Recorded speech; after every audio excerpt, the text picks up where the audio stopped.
Okay, good afternoon, everybody. Let's get started. Well, thank you so much for joining this session. I know that there's a lot of stuff going on at the moment and a lot of other places that you could be, so I appreciate you wanting to spend this next 45 minutes with me. So what I hope to do in this session is to talk about responsible investing, but in perhaps a different way to what you typically might have thought of. So that's why it's called shifting the thinking on responsible investing. Hopefully, I'm going to try to give you a different perspective. So you say I'm on mute, Nilesh. My mute button is not pressed. Can you hear me? You can hear me now? Okay, great. Okay, sorry about that. Okay, just wanted to check that. So I'm going to speak for about 20, 25 minutes or so, and then I'll have a lot of questions, and so there'll be a lot of chance to ask questions. So hopefully half the session here will be with questions. So what I want to first do is to present a different view of responsible investing to what you might have thought. And to do this, I want to take you, at least metaphorically, outside of your home offices and on a journey around the world. So some of you who might have seen me speak before over the pandemic, this first part will be similar, but the second part will be entirely new. But for now, I'd like to take you on a journey outside of your home offices to the Great Rift Valley. So this stretches across 2 continents and 6,000 kilometers from Lebanon and Asia to Mozambique in Africa. So it has some of the world's highest mountains, but it also has some of the world's deepest lakes. And one of these lakes is this lake called Lake Magadi, which is in the Kenyan stretch of the Great Rift Valley. Now, you might think it's hard for you to imagine this lake because you've not seen it before. But in fact, you might have seen it before, not on the small screen of your laptop, but on the big screen of a movie theatre in the movie The Constant Gardener, based on a John le Carré novel. And indeed, millions of people around the world have seen this lake because they've seen this movie, but fewer than 1,000 people call the lake their home. And one of these people is a gentleman called Emmanuel Saronga, and he makes a living selling and herding goats. So it used to be for Emmanuel that cash was king. So it was cash that he would get if he sold a goat. And then if he got the cash, he'd have to check it in case it was forged. He'd have to store that cash in case it was and risk getting robbed. And to bank that cash, it wasn't just about going down to the high street. He had to walk 1 day to the nearest bank. So his life was really tough. He couldn't graze his goats in the greenest pastures. He had to be within 1 day of a bank. But all of this changed in 2007 because of what I would call a responsible business. And that responsible business was Vodafone. So Vodafone launched M-Pesa, a mobile money service in Kenya. And let me take a few seconds to explain what mobile money is, because people think it's mobile banking. Well, I have a bank account with Barclays and I can operate it on my phone rather than going down to the bank. But that's not mobile money. So in mobile money, you don't even need a bank account to begin with.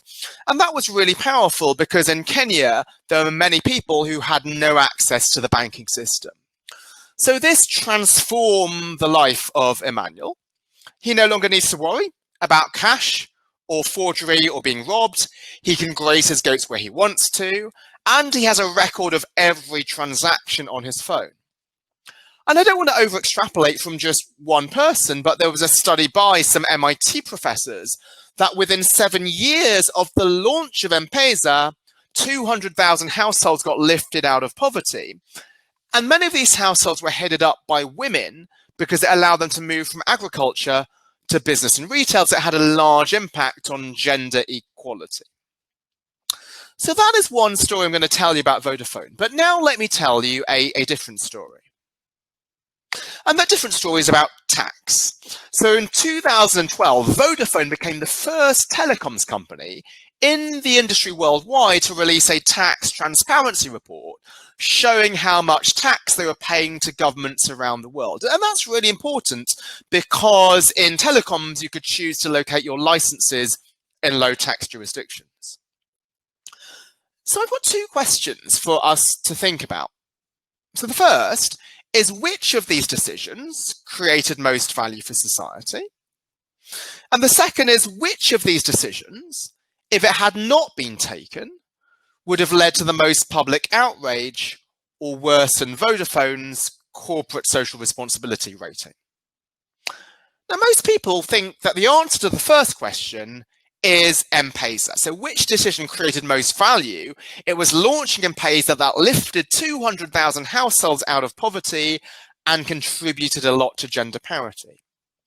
But what would have been the backlash if Vodafone had not launched M-Pesa? It would have been nothing, right? You don't get in trouble for not launching an innovation, right? Because the media would not have shamed you. Customers would not have boycotted you. Why? Because they would have never thought that it was ever possible to launch this crazy idea of banking without a bank to begin with. But what is the effect if you are not transparent on tax? Well, you could suffer some really strong boycotts and there could be a lot of damage to your reputation. So this is why the title of this talk is Shifting the Thinking on Responsible Investing. So we often think that responsible investing involves selecting businesses that do no harm, that don't cheat on tax, that don't pollute the environment, that don't mistreat their workers. And absolutely, don't get me wrong, that is really important for companies not to do any harm. But why I want to shift our thinking is I want to say, well, that is not enough. It is not enough for a company to be fair and ethical and moral and not to mistreat its workers and not to cheat on tax. It must answer that first question. Right? Responsibility is about going above and beyond, being relentlessly committed to innovation and excellence and actively create value for society rather than just minimizing your costs. And so the framework that I'm going to use is we often think about the value that a company creates as being given by a pie. And that pie can be given either to investors in the form of profits or stakeholders, society, in the form of taxes or wages or reduced carbon footprint. And we often think about responsibility and responsible investing as being looking at businesses that split the pie fairly. Right, so if they indeed pay more wages or invest in reducing their carbon emissions, this split is seen as something which is very positive. And again, that fairness, that equality is absolutely correct. But why I want to shift our thinking is that is not enough. And so why is it limited to think about responsibility as only being about fairness? Well, I think there's two problems with that. The first is if responsibility involves this, and many business leaders won't want to do it because it makes the company less profitable. And indeed, we've seen things such as 181 CEOs sign that business roundtable statement, but many just don't put into practice. And indeed, why would they if indeed true responsibility means being less profitable, then people will do it reluctantly. They're just going to do greenwashing or PR initiatives. The second reason why responsibility can't just be about splitting the pie differently is that it's bad for investors. Now, many people will say, I don't care, because they often view investors as nameless, faceless capitalists. They view investors as them and society as us. And they think, well, if we're to redistribute from them and give to us, then that is really good. Any politician who says we're going to take from investors, they'll be popular.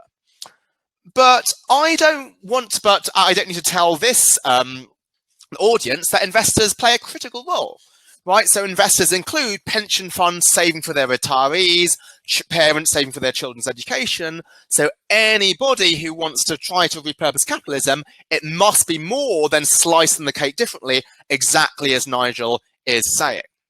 So that's why I view responsibility as being about growing the pie.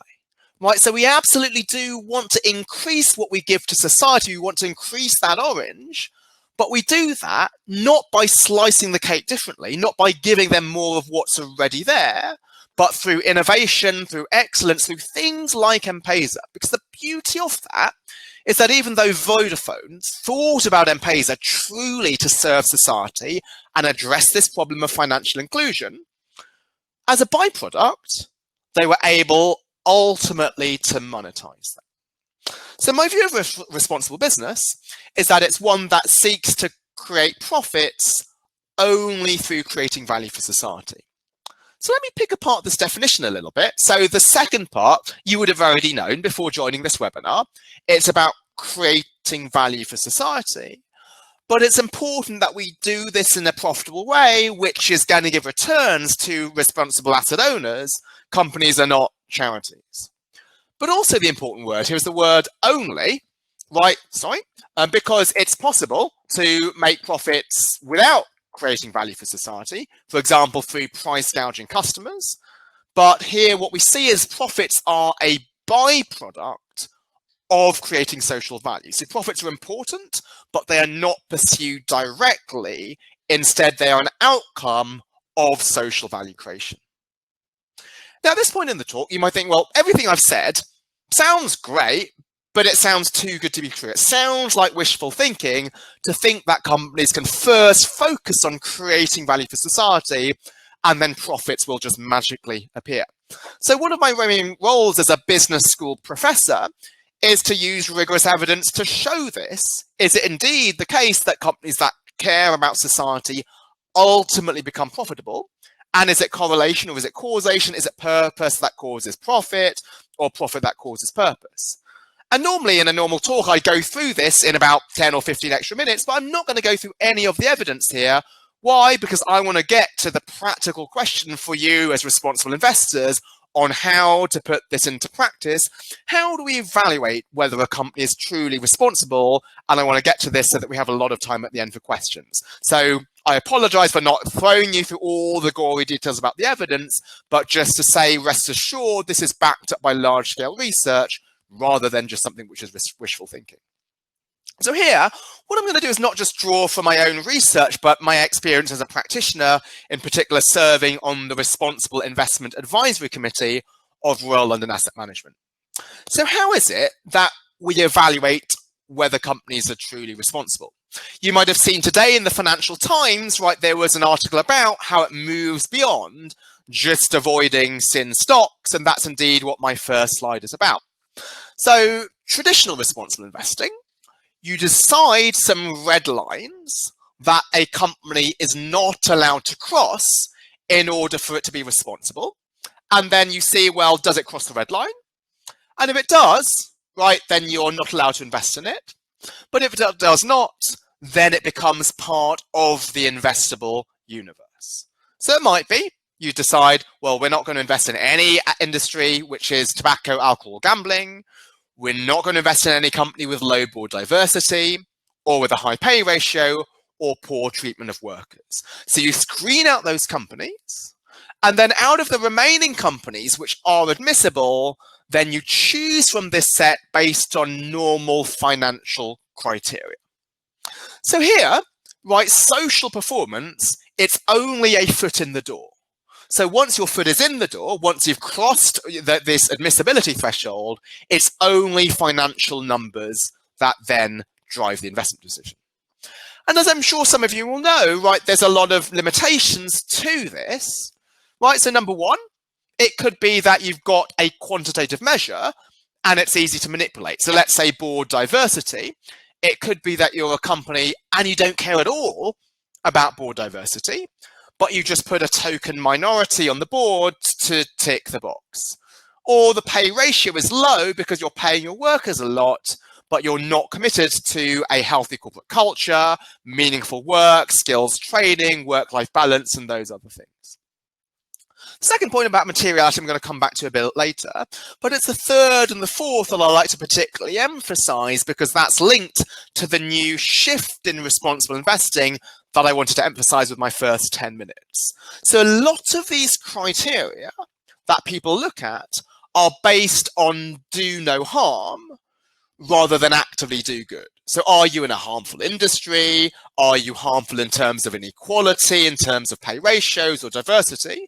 And again, those things are really important, but those things are not addressed by these decisions like Vodafone choosing to launch M-Pesa. So instead what we're now moving, and these things are pretty serious because the average ESG fund does not outperform. So there are many claims that ESG always pays off, but actually the rigorous evidence doesn't show that. Right? Some ESG approaches do pay off, but others don't. And one reason why some don't may well be because they're using the wrong criteria and this overly simplistic approach. So what is the approach that people will now use? It's ESG integration. And again, I'm sure many of you will know this, but just to highlight what this means, is it considers ESG factors alongside financial factors. So it's not the rank ordering, that it's ESG first, that gives you the foot in the door, and then it's financial factors. It's you consider both of them as being equally important. Now, one question that I'm always often asked is, well, how much weight do you put on financial factors versus ESG factors? And I think that is the wrong question, right? There's no formula here. There's no even framework to tell you how much you should weight those other things. It's just that you need to consider them together and as a holistic whole. Now, you might think, well, that's an unsatisfactory answer. Am I not just dodging the question? How can it be that we can consider both factors if we don't know how to weight them? But notice, let's say you're even a traditional investor and you don't care about ESG. You still need to weight different factors, like financial factors, management quality, industry prospects, the company strategy, and so forth. There is no formula telling you how to weight those different things, but still investors will know how to allow them to enter into the decision process. So one of the big criticisms of ESG is that, well, because it's qualitative and because we don't know the weights and the different things, we can't put it into practice. But I don't think that's a fair criticism, because in many other decisions in life, in business and investing, we have to weigh up different factors, and some of them are quantitative and some are not. Okay, so what we do at Royal London is we call it a net benefit test. Right, so what we ask ourselves is the question, does the company provide a net benefit to society? Okay, so that's a holistic approach. So it looks at all the good things that a company does, the positive value creation, the actively doing good, and it weighs them up against the bads that they're doing. But it could be that a company does bad in some areas, but it might be something that could be outweighed if it's doing sufficient good in a certain field. For example, we actually do not screen out alcohol, right? If we were to screen out alcohol, that would suggest that no alcohol company, no matter how good it is, could ever be creating value for society. That's akin to a statement that alcohol doesn't have a place in a modern society, therefore the world would be better off in prohibition. We don't take that stance. We would say, well, even if you're in this this quite controversial industry, as long as you're way above the peer group in terms of your water consumption, your carbon footprint, your promotion of responsible drinking, it might be something that we will invest in. Now, inherently and inevitably, this net benefit test will be subjective, right? There will be judgment calls as to whether a company creates value for society. But again, these judgment calls are required in any area of investing, right? So there's a judgment as to whether a company's financial strength outweighs the fact that its management has poor governance and so forth. So we always need to make that. And actually, the fact that we do need to make judgment calls makes responsible investing more attractive rather than less.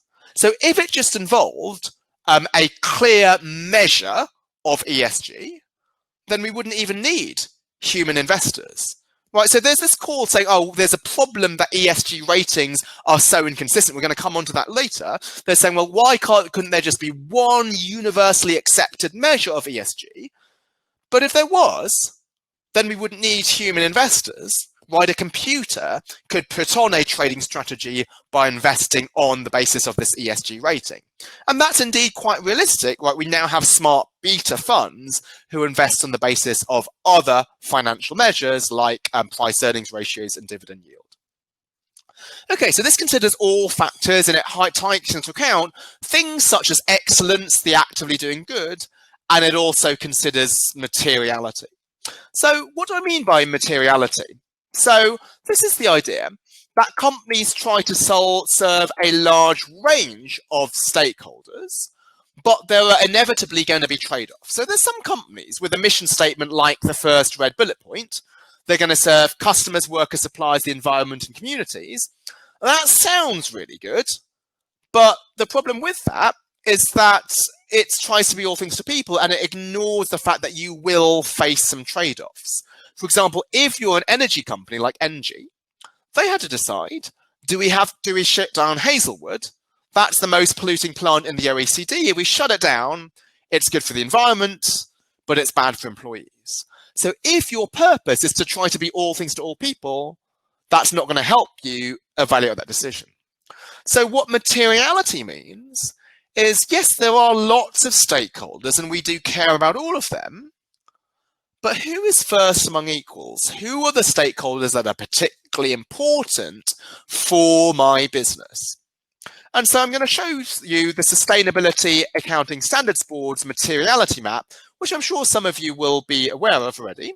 What this does is it goes industry by industry and highlights who are the most material stakeholders in that industry. For example, let's take the first column, which is extractives and minerals processing. Well, there the environment is very important because you have a large impact on it. But what about financials? So there the environment isn't so important. What matters more is social capital, so selling practices and product labeling. We don't want to be in a payment protection insurance scandal or a fake bank account scandal, a bit like Wells Fargo. So what this means is that, well, if you're in financial services, yes, we know that climate change is the order of the day. That's something I really care about myself. However, maybe you move the needle even more by investing in social capital. And that's linked to the final study that I'm going to show you. And what this does is this takes the data from MSCI ESG, which is perhaps the best known data source, and looks at companies that do well across the board.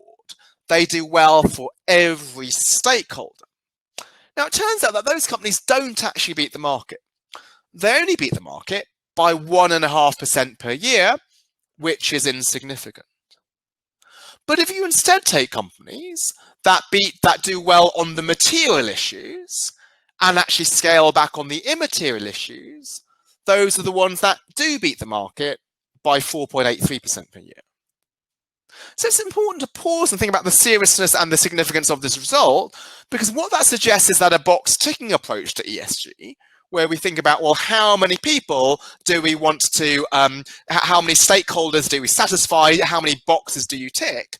We often think that ticking more boxes is better, but that's actually not necessarily the case, because it's better for a company to focus on the particularly material stakeholders, and it knows where it was going to be scaling back, and those are the ones that actually deliver long-term returns to shareholders. Okay, I have some slides on ESG ratings, but I want to make sure that there's enough time for questions, so I will just skip these slides on ESG ratings. And in fact, one of the reasons why I can do that is I've actually written a blog post on that, which, in case it's of interest, I'll send the link in chat later. Instead, what I want to do is to get to the final point, which is about the boots on the ground approach of talking to management. So again, if I say something like this, people will say, well, shouldn't you as a finance professor suggest some artificial intelligence and data sources and so forth? But we can't have that because there's so many aspects of responsibility that cannot be quantified. So what certainly our own asset owners at Royal London look at for is the boots on the ground approach of speaking to management and asking them some of these tough questions. I'm not going to go through all of them, but one of them is, what is your enterprise's purpose? How have you come up with this purpose? And what have you intentionally omitted from it? So I think that's striking, right? Because purpose is as much about knowing what not to do as what to do, right? So a purpose statement which tries to mention everybody, right, that would not be able to answer that question because it's trying to be all things to all people. I'm not going to go through all of these for the interest of time, but a second set of questions is to ask about excellence and innovation. So again, this is about responsibility, being about actively doing good, not just being out do no harm. So one of them would be, can you give examples of excellence that have pursued in areas not clearly linked to shareholder value? Right? Because yes, even companies that are motivated by profit will try to be excellent, But they won't be like Vodafone, which is that they'll try to be excellent even in areas which are not going to clearly lead to returns. Right? At that time in 2007, Vodafone's strategy was to win spectrum auctions and also to expand in the developed world, not to help out in Kenya, yet they chose to do that, and that was an example of excellence. The final set is about stakeholders and trade-offs. So number 8 is who are your most material stakeholders? What are the strengths and relationships when weaknesses in your relationships with them? So I know one leading UK investor who asked this to companies about their employees. So tell me about your people. What are their main concerns and how do you address them? And some CEOs will tell them the answer, and others will say, I didn't know that you were going to ask me about my people. The next time I would just bring along my HR director. And that's really striking because this tells you who are the CEOs who genuinely care about their people and who are the ones that are just view them as somebody to delegate to the HR director. Okay, I'm going to go to the questions shortly. I know I've already got some in the chat and I'm going to be answering them very soon. I'd encourage you to put some more if you have them. But just before I say that, because this has only been a whistle-stops tour for about 25 minutes, as some of you might know, I just released a book about responsible investing called How Great Companies Deliver Both Purpose and Profit. And what I wanted to do here is to highlight how a purposeful company absolutely needs to serve society, but also needs to generate returns for asset owners, because often investors are viewed as sort of the ugly duckling when it comes to responsible business. Anything which says, well, we're going to prioritize society over investors tends to get a lot of vote winners. But actually, investors do matter for wider society, and there are ways of actually trying to help out both. And this is based on a lot of rigorous evidence showing that it is indeed possible to deliver value to both.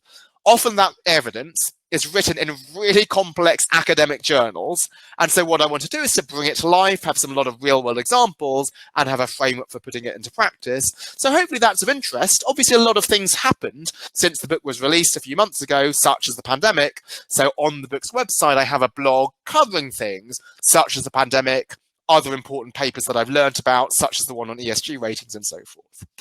But instead, now what I want to do is just to thank you for your attention and to get to some of the questions that people have asked.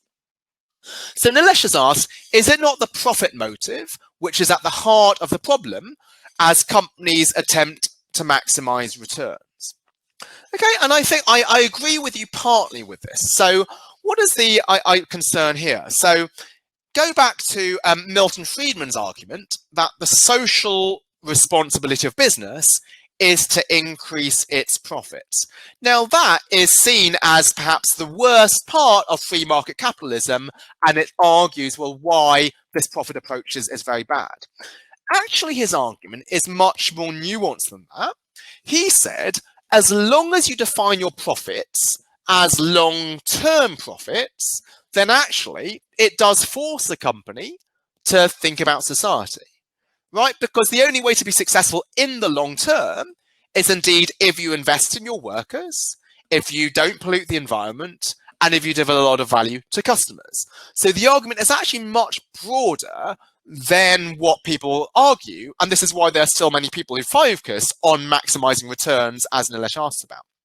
However, even though I think Friedman is much more nuanced than what people believe, I do think he is still incomplete and incorrect for the following reason, and this is, I think, behind Nilesh's question. If you set yourself out with the goal of maximizing returns, that is an instrumental approach. Right, to evaluate every investment, you think about, will this maximize my long-term returns? Now, you can do that for some investments, like building a new factory. I can think about, well, how many widgets will that factory produce? How much could I sell each widget for? And how much money will I make? And so you can do that for a tangible investment like a machine. But let's think about another investment. Let's say investing in your workers.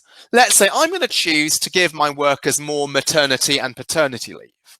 Now, I have some sense that they will become more productive, but there's no way that I can calculate that. If I was to calculate how much more productive will my workers be if they are to have more maternity and paternity leave, there's no way that I can put a number on that. So that's why the approach that I highlight is an intrinsic approach rather than an instrumental approach. So we will invest in our stakeholders because we think it's the right thing to do. Right, not because we think instrumentally it's going to lead to us making more money in the future, but instead, if these stakeholders are material, then indeed we've got some confidence that it will bounce back and improve long-term value. But returns here are a byproduct of creating value for society and not the ultimate objective. So for 50 years, right, finance professors like me have been talking about, well, let's make decisions based on maximizing shareholder value. But that is not good in the 21st century, because in the real world, there are many decisions where we cannot predict the impact of this on shareholder value. Indeed, some of you might know the book Principles of Corporate Finance by Brealey, Myers and Allen, which has been the Bible of finance for 40 years. I've actually become a co-author of that, and I'm now rewriting the 14th edition in order to highlight the limitations of the shareholder value approach that Nilesh mentions. Now, there's some, I know Nilesh has got a couple of other questions, but let me get to Dave's question, which Fiona has now chimed in on, which I agree with. So, is the West handicapped by the focus on quarterly returns rather than long-term objectives?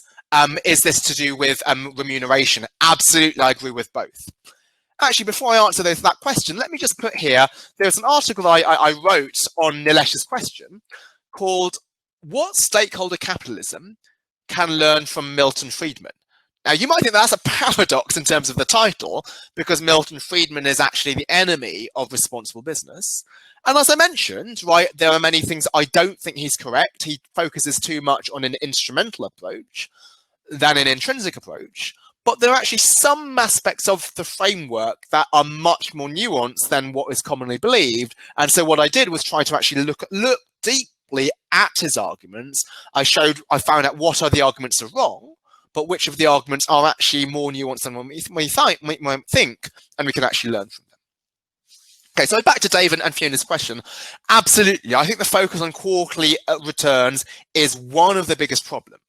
So if you go back to what I was showing my slides, I talked about the idea of growing the pie, that if a company invests in its stakeholders, then shareholders will ultimately benefit, the pie grows. But the pie only grows in the long term. So it's only in the long term that investing in stakeholders delivers value to shareholders. In the short term, it's costly. In the short term, the pie is fixed. That's the fixed pie mentality that was referred to earlier by Nigel. Why? Because if you spend your money on your workers, that's indeed going to reduce quarterly profits. Yes, it's indeed true that down the line, you might become more profitable because your employees are more motivated, but that won't pay off for many years. Indeed, one of my own studies found that companies that treat their employees well beat their peers by 2.3 to 3.8% per year in terms of shareholder returns, but it also took 4 to 5 years, not 4 to 5 months, 4 to 5 years before the market recognized that. So I think one of the big things which is a good development is the Investment Association within the UK has tried to get companies to stop quarterly reporting and stopping quarterly earnings guidance, because if they have that, they're just going to be focused on hitting the short-term numbers. And Fiona, I couldn't agree more with you on remuneration. Absolutely, I think that is what needs to be changed, is when people think about pay fairness, they often think about the level of pay. So is the level too high, or is the ratio too high compared to workers? And obviously fairness is important and the levels can't get out of whack, but still that's based on the fixed pie mentality, that anything that we give to the CEO is at the expense of shareholders. In fact, if the CEO is well paid, but she has created a lot of long-term value for shareholders and society, then we don't begrudge that. So the key is she paid according to long-term performance? And in reality, there are many cases in which she is not, right? So they're given long-term incentive plans, which despite the name, do encourage short-termism. So what an LTIP might do is it might give you some pay if your earnings per share has grown by a certain amount over 3 years.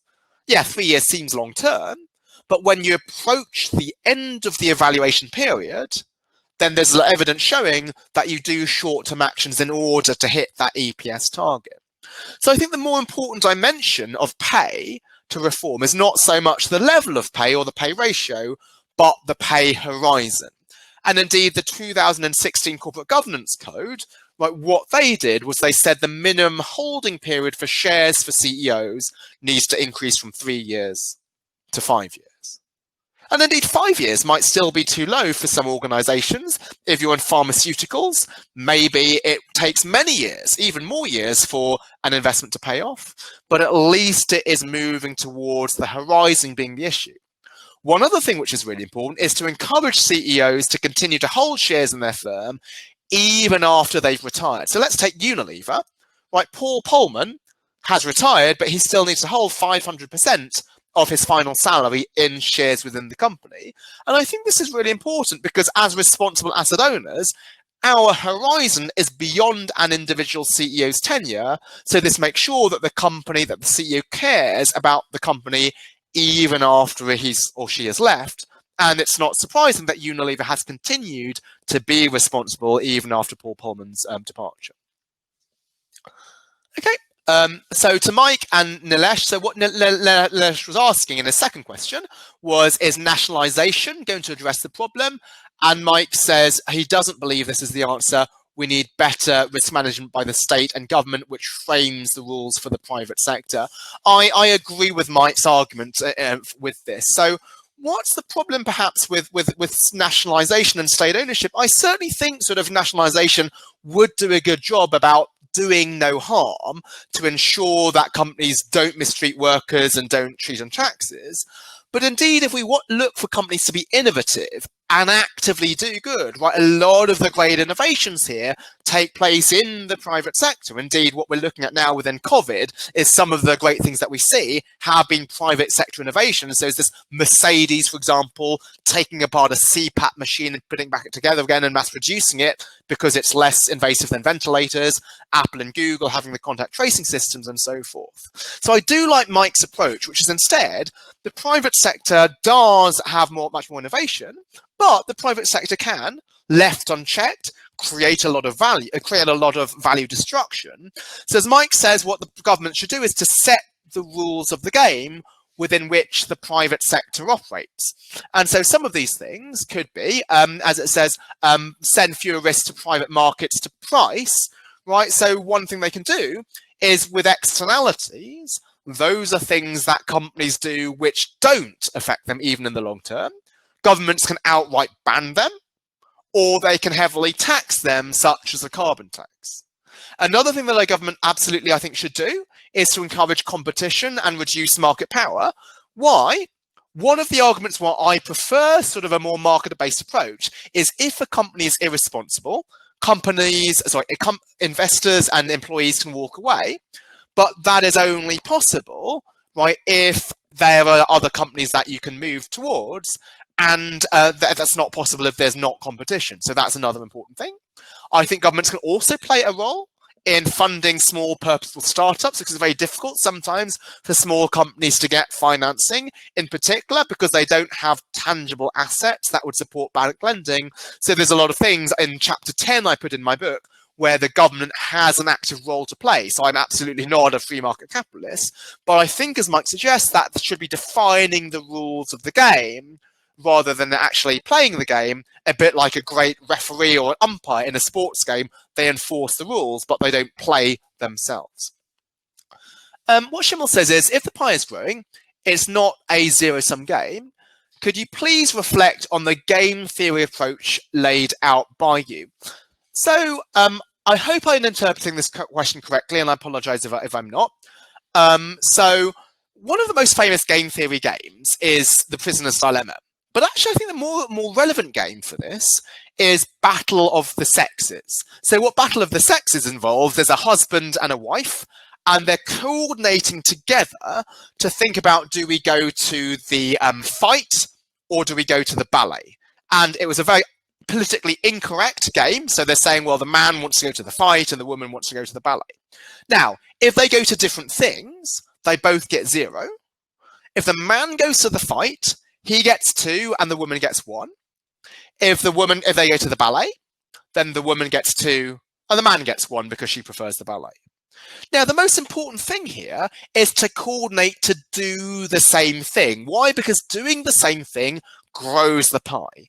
It's better for me to get 1 and Shimul to get 2 than both of us to get 0. However, often the focus on equality means that people care more about the division of the pie than the growth of the pie. Right, so people might say a situation where Shimul gets 2 and I get 1, that's unfair because Shimul gets twice what I get. Let's get 0 each. That's equal, but that's not very good. So indeed, if you think about, this is not a political statement, but Donald Trump's reaction to the trade wars, right? He said, well, this trade war is doing really well because China's stock market has fallen by 4 months over the last 4 months.